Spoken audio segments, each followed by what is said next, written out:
I mean, the harsh truth is that Trump is scaring a lot of international students. Sometimes he's like, they're deporting students and then they're avoiding your F1 visas. Then they're making it very difficult to schedule visa appointments in the first place.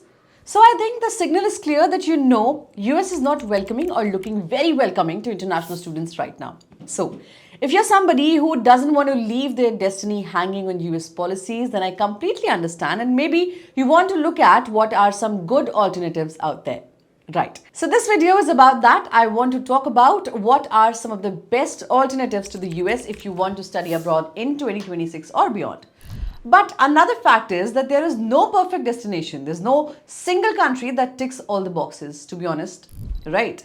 So I want to talk about these alternatives from three angles. So I will be talking about three lists. Also because every applicant has their own criteria and priorities. So the first list I will cover is what are the best alternatives if your budget is very low. Number two is what are the alternatives if you want to maximize your career ROI or if you are looking for aggressive job opportunities, etc. And number three is what are the best alternatives if you just want to settle abroad. So I will dive into these three lists in the video today. Hi, this is Shatakshi and welcome back to AcadFly's YouTube channel. Hope you're doing great. Now, today's video is important because let's start thinking for 2026 and beyond. And now I have previously done a lot of videos on what's happening with the US, what are some of the positives and what's going wrong there, right? So educate yourself on the situation in the US, and in case you don't want to apply there and consider other alternatives, then this video is just for you. Now, of course, India cannot absorb all the talent here. So yes, no matter what we keep saying that India is growing, GDP is growing and all the fact is everybody is not going to get the kind of opportunities they're looking for. So people will continue looking for opportunities abroad. But still, if the US is not that perfect destination anymore, then what are some other countries? Let's talk about that. So I will be covering three lists as I promised, and let's get started with the first one. That is what are the best alternatives for you if your budget is low. If your budget is the biggest barrier, then the good news is that yes, there are cheaper options if you know where to look. And the first very good option is, of course, Germany, where tuition fees is almost zero in public university, and these are solid, good quality STEM programs. So particularly known for automotive industry, mechanical, robotics, and AI in some fields of computer science. It's pretty good. All you have to spend is the living expenses, and that comes to around 20 lakhs or for the full master's program. So imagine graduating, finishing your whole master's in a country like Germany by spending only 20 lakhs. And if you get some sort of part-time jobs or funding, then you are not even spending that much. So this is honestly cheaper than India, where Ashoka University is today charging 50 lakhs for their 4-year college education. Culturally, Europe is slightly isolating in the sense they will never accept you fully into their social fabric. So keep that in mind. It's not for everybody, but the good thing is that over 40% of the Indian students who go to Germany, they are not fluent in German in the beginning, but they make it work. So you can definitely make it work, and this is where I will start if I have real budget constraints. Second country is France, where tuition is pretty low in public universities and there are a lot of government scholarships. Options are available for international students, and I would definitely consider France if I'm looking at fields like political science, where science is the mecca of the field. Some of the business and fashion schools are also globally respected. The downside is huge language barrier. I don't think you can eventually make it work in France if you don't have a working knowledge of French. But if you are in Paris, many international programs are offered in English. Third option I would consider is Norway or Finland. So basically in Nordic countries where you have zero tuition for European Union citizens, but the tuition is still very low for internationals also. It's a very progressive education system, but the downside is you will freeze yourself to death. It's like the weather is extremely cold. And there are not so many jobs. I mean, the country, the population itself is pretty low. So job opportunities will be very low. But you can make it work in the broader European Union if you graduate from there. So for the budget conscious folks, I think I will focus on Germany. Germany is the #1 practical pick. Then you have France for some specialized fields, or maybe Norway for research focused kind of degrees. Now, second list is for people who want to maximize their ROI, return on investment. So they want higher salaries, best job opportunities, best career growths, etc. Here we will take a look at the different industries that you're targeting and then look at what's the best destination for it. For example, if I talk about tech, I think Ireland can be considered. Now, we did a detailed deep dive in Ireland. What are the problems? What are the opportunities in the previous videos?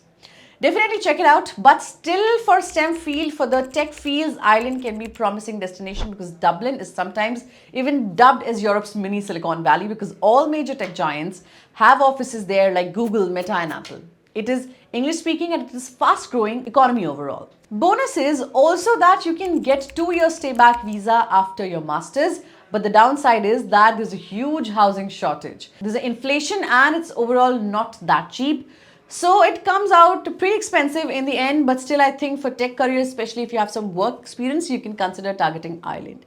Next is if you're looking for at finance kind of industry, I would say look at Singapore. I mean, Hong Kong also used to be a very attractive option here. But after the political situation, people are focusing more on Singapore, which is basically Asia's financial powerhouse with huge presence of global banks. Visa rules are strict and you are never going to get the PR. But if you study there, I think you can create opportunities for yourself. Downside again is very meritocratic. So there are no shortcuts, intense competition, and there are just a couple of universities worth applying there. So competition is huge, but I really love Singapore for multiple lenses. It's a very safe country close to India and all those things. So do look at it if you are targeting finance and if US and Europe are looking unattractive for some reason. Thirdly, if you're looking at healthcare, research, or even design careers, then people do talk about Netherlands as well, which is strong in public health, social sciences, design kind of fields, and there are some English taught programs as well. Work-life balance is absolutely amazing. It's a really beautiful country. So you get to experience the beauty and also get to travel around Europe. So yes, Netherlands can be considered for some of these fields. If I'm looking at nursing, business, and maybe some fields of engineering, then other option is Australia too, where the job market is pretty hot in nursing, civil mining, cybersecurity, renewable energy. So these are some of the fields that are usually not in high growth career options you will not find in other parts of the countries, especially like mining, sustainable energy. So I think Australia is great for all of that. And you can also get 2 to 4 years of post-study work visa depending on your degree and your location. Now, we did cover all its details and some downsides in a previous video. Do check that out too. Mainly the downside is it can be expensive. Like for example, living in Sydney and Melbourne can be extremely expensive. Tuition is also decently high. So you do need some investment upfront, but it's great for many kinds of career where PR option is very, very quick. So they are very high paying. So if you want jobs, I think Ireland is the dark house, Singapore is the elite, but tough looking at the finance kind of careers. Netherlands, I would say, is underrated, and Australia is very, very good for the niche fields, but expensive. Now, let's talk about the last list, which is if you're going for PR or citizenship and want to settle abroad. Now, let's be honest, world is not very forgiving to people who want to settle here and there these days. I think we are seeing a trend of deglobalization, but still, there are few countries that are okay with giving PRs, etc. Especially if you're studying there, and the obvious choice used to be Canada. It's not that obvious now, but it's still relevant, I would say, if your goal is purely PR. Because of the political turmoil they created with India and especially the Justin Trudeau government, everything that they did, and they gave visa troubles to Indian students. Plus, let's not forget, job market has been extremely saturated and people are not finding good quality white collar jobs. So it's not the career wise ambitious people, but if the PR is the only goal, then Canada is still a good option because international students can convert to work permit and then PR, find option to settle there.